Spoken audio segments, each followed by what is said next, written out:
اور لوگوں میں سے بعض ایسے بھی ہیں جو کہتے ہیں کہ ہم اللہ پر اور یوم آخرت پر ایمان لائے، حالانکہ وہ مومن نہیں بلکہ منافق ہیں۔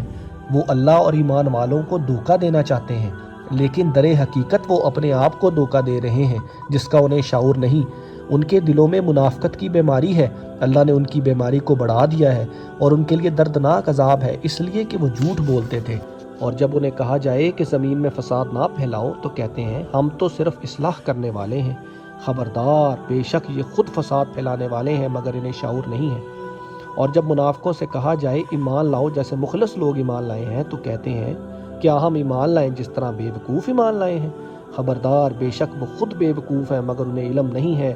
اور جب اہل ایمان سے ملتے ہیں تو کہتے ہیں ہم تو ایمان والے ہیں، اور جب اپنے شیطانوں کے پاس علیحدہ ہوتے ہیں تو کہتے ہیں اصل میں تو ہم تمہارے ساتھ ہیں، اہل ایمان کے ساتھ تو ہم صرف مذاق کرتے ہیں۔ اللہ انہیں اس مذاق کی سزا دے رہا ہے اور انہیں ڈھیل دیتا ہے تاکہ وہ اپنی سرکشی میں بھٹکتے رہیں۔ یہ وہ لوگ ہیں جنہوں نے ہدایت کے بدلے گمراہی خریدی، مگر ان کی تجارت نفع بخش نہ ہوئی اور وہ ہدایت پانے والے نہ تھے۔ ان منافقوں کی مثال اس شخص کی طرح ہے جس نے آگ جلائی، اور جب آس پاس کا ماحول روشن ہو گیا تو اللہ نے ان کا نور سلب کر لیا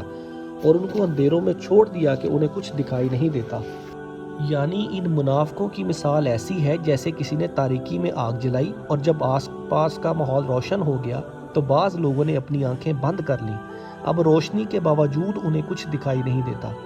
اسی طرح اللہ کے ایک خاص بندے حضرت محمد مصطفیٰ صلی اللہ علیہ وآلہ وسلم نے کفر کی تاریکی میں اسلام کی شمع جلائی،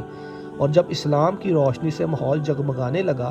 حق روز روشن کی طرح واضح ہو گیا اور اہل عقل و خرد اسلام قبول کرنے لگے، تو ان بے عقل منافقین نے اپنی آنکھوں پر تعصب کی پٹی باندھ لی اور اسلام کا نور دیکھنے کے باوجود کفر کی تاریکی میں سرگرداں رہے۔ ان کی عقل پر جتنا ماتم کیا جائے کم ہے، یہ بہرے ہیں، گونگے ہیں، اندھے ہیں، بس راہ ہدایت کی طرف واپس نہیں آئیں گے۔ یہاں ان منافقوں کی مثال ایسی ہے جیسے آسمان سے تیز بارش ہو رہی ہو، اس میں اندھیرے ہیں، گرج اور چمک ہے، وہ اپنے کانوں میں کڑک کے سبب موت کے ڈر سے اپنی انگلیاں ڈال لیتے ہیں، اور اللہ کافروں کا احاطہ کیے ہوئے ہے۔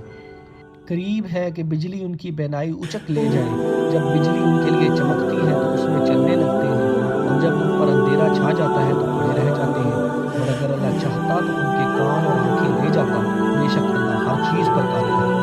اور منافق کی مثال ایسی ہے جیسے ایک کارواں کو سیاہ بادل گھیر لے اور زور کی بارش شروع ہو جائے، جب بجلی چمکے تو اس کی روشنی میں چلنا شروع کر دے، مگر نہ گپ اندھیرے میں ششن و حیران کھڑے رہ جائیں، اور جب بجلی کی کڑک کی آواز آئے تو موت کے ڈر سے کانوں میں انگلیاں ٹھونس لیں۔ وہ موت و حیات کی اس کشمکش میں سرگرداں ہیں، نہ منزل پر پہنچنے کی امید ہے اور نہ ہی راستے میں امن و سکون ہے، بس پریشانی ہی پریشانی ہے۔ ان 13 آیات میں